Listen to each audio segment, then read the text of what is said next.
Okay, so we've now introduced a 47 millihenry inductive load into the circuit and put that in series with a 180 volt resistor.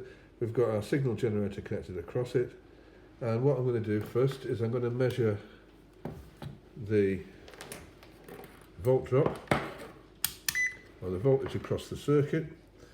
So if I get the meter, so that's voltage AC, we're in the right hole, so if I go across that circuit,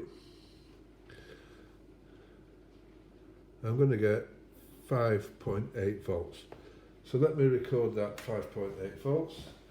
So VT equals 8 volts. If I go across the resistor, I get a reading of 4.5 volts. Record that. 4.57 volts. And if I go across the inductor, I get a reading of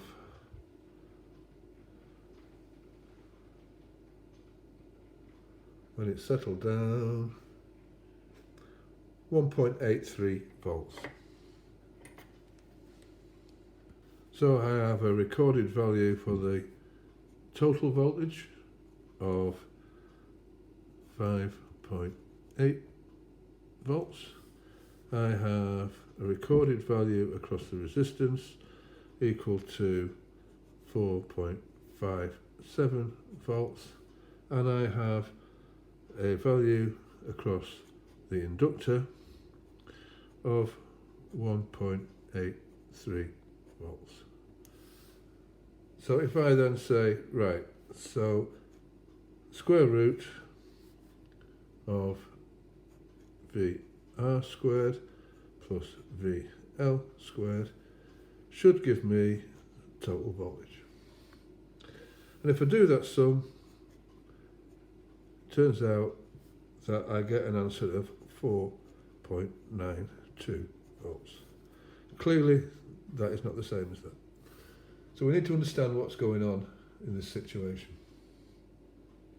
Okay, so what we're going to do now is I'm going to introduce the phasor display unit. This is a unit that you'll be using for the labs and the rest of these lessons. So what we can do with the phasor display unit is we can look at the phase relationship between these two voltages and see if we can visualize what's going on. So I'm going to connect this meter up across the resistance initially, because we know that resistance, the voltage and the current are in phase. And I'm going to connect channel 2 across the inductance to see if we can see what's going on. So across the inductance there. And if we look at this meter now, we can have a look at what it's telling us. So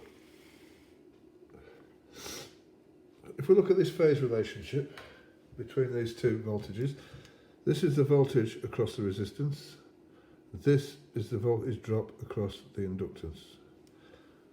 If we look at the top here, we've got a 4.65 volt drop across the resistance, and we've got a 1.84 volt drop across the inductance. However, inductors are coils of wire, basically, and the inductor will have a resistance. So in the real world inductors, we're never going to get 90 degrees ahead of the current. We have this resistive value to take into account. So if we look at this figure here, so this figure is telling us these are the rectangular coordinates of this signal here. So what these figures are telling us is that we've got 1.08 volt drop across that inductor due to resistance, and we've got 1.49 volt drop due to reactance. Okay. So if I now connect the third channel of this meter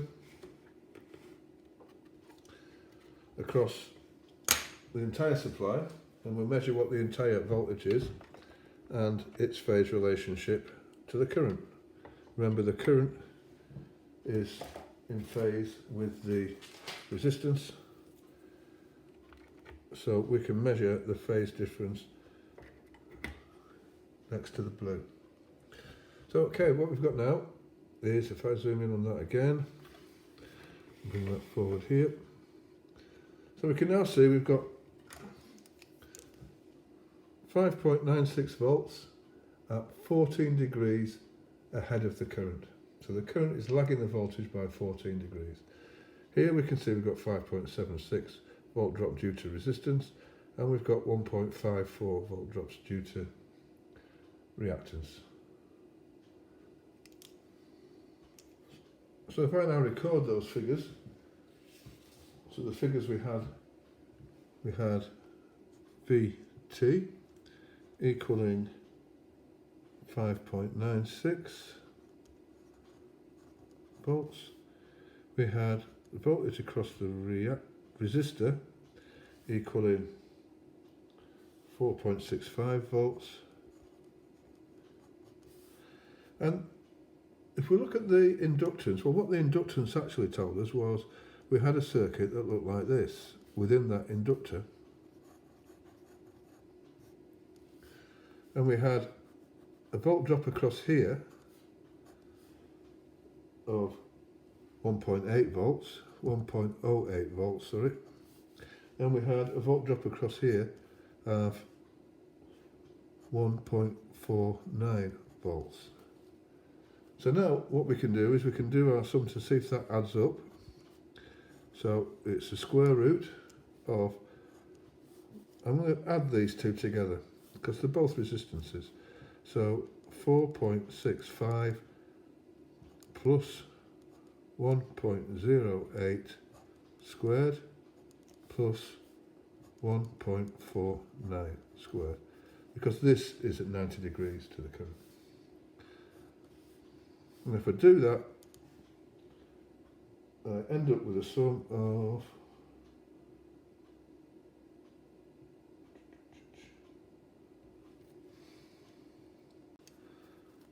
5.92 volts. That is not so far off. Okay, so what I want you to do for the next lesson, we're going to set up some experiments. I want you to familiarise yourself with this unit, because we'll be using this unit for quite a few of our AC theory experiments. So what we're going to do is we're going to look at this model, an RL circuit, and I want you to increase the frequency and see how the volt drop across the inductor behaves. And we can plot that on graphs. So you've been issued with lab notes. Thanks for watching. Goodbye.